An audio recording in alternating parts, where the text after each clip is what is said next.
On this video, I'm going to show you where you can find the computer port for most of the Ducati Multistrada or Ducati Pikes Peak, which is what I have here, from 2020 and above.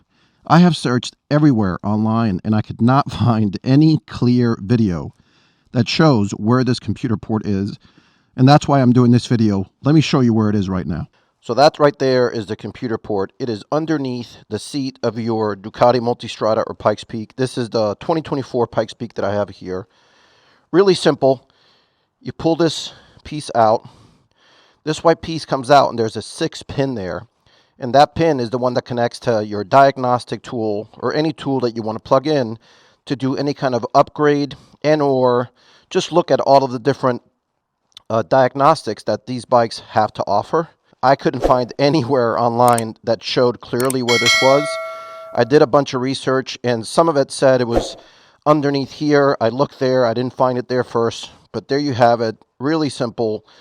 Unplug it, plug it in, and you could do whatever kind of tuning and or diagnostic on your Ducati Multistrada or Pikes Peak. Hopefully that helps. Thanks for watching.